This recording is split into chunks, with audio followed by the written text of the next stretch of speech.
good morning. It's a beautiful day. Even though I appreciate the sun, I wouldn't be one for sitting in the sun. I like walking around in the sun.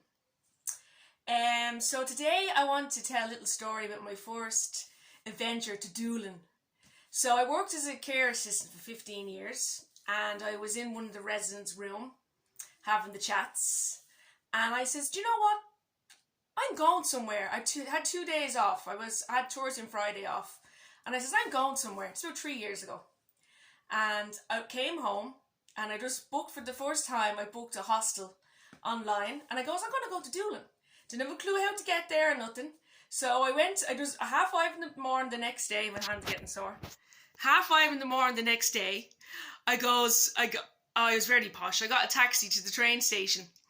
So I goes to the train, man, how do I get to Doolin? And he's like, okay, you need to get a train to Care, was it Limerick?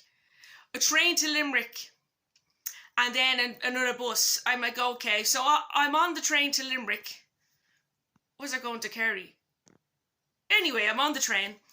And there was some road works happening, like rail works happening. So I had to jump off the train.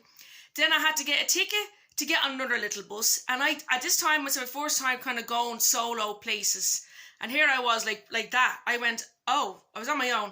I was like, oh God, I was flustering at the machine. Anyway, I think the bus man felt sorry for me. He goes, just get on the bus. So I got on this bus, a coach. It's like one from the 1960s, smelling of smoke and all. So off I go, and I'm going along, and I end up in Limerick town. So I gets off the bus and I says, there's like something happening in the train station, like more construction. And I said to someone, I goes, how do I get to Doolin? He goes, they didn't even speak to me. They just went, hey, this one's to Doolin. Grabbed me literally by the scruff and puts me on another bus.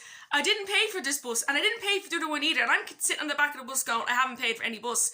So they didn't say anything. So then I end up in Ennis. So I'm in Ennis. And next of all, I buys a ticket, and then I ended up on the bus to Doolin. And I got to Doolin. So I got there, and I stayed in the hostel. So I checked into my little hostel, shared in the room with four people. I was the first one to get there. So, beautiful little town. I just want to go back soon. So I goes for a little ramble, and I end up going to the tourist place. Pure tourist going on here. And I gets a ticket, and it was going to the Aran Islands. I goes, I'm going. So I'm jogging. I don't jog. Down to the seafront, and as I come down, this boat was going off, and this cute fella comes up to me and goes, are you getting on this boat? I goes, yeah. Oh look, everyone's looking at you. So I was mortified, and they put the railing back, the plank back out for me to get on. So I gets on. So I'm going first time on a ferry, and that's when I could really open my heart to the grief of my dad's passing. That was only about 2 years before, because it was something that I would have loved to tell him about. I'm not going to cry. I'm very emotional these days. Mother Nature brewing. Anyway, so I gets there. It's paradise. It's Atlantis. Inishore I was at. They kind of call it Inishore, Inisheer, whatever you want. It probably sounds different with this Dublin accent, but it's paradise. I gets there, and it was amazing. And it's a challenge for my social anxiety to be sober.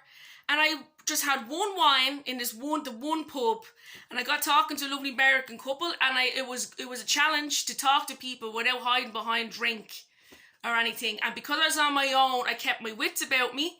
So I had one wine, went back to a beautiful day. It's a long story. I can't get all in one video. And I went back to the hostel, and then these two girls comes in, and they were like, let's go to the pub. I goes, no. I was in the bed with me book.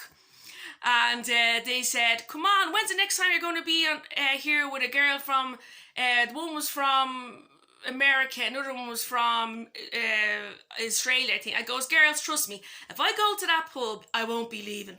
I'll be there for the death. And no, I wouldn't be leaving this place tomorrow. You go without me now.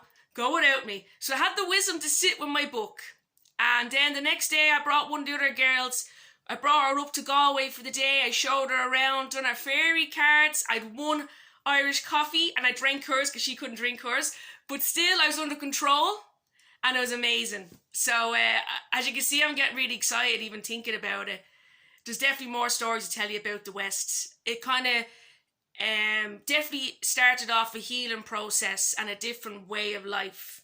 and it helped me get past the social anxiety of talking to people, being open. And I'm a bit of a loner, so I enjoy my own company, and also I got chatting to more people. Loads more to tell.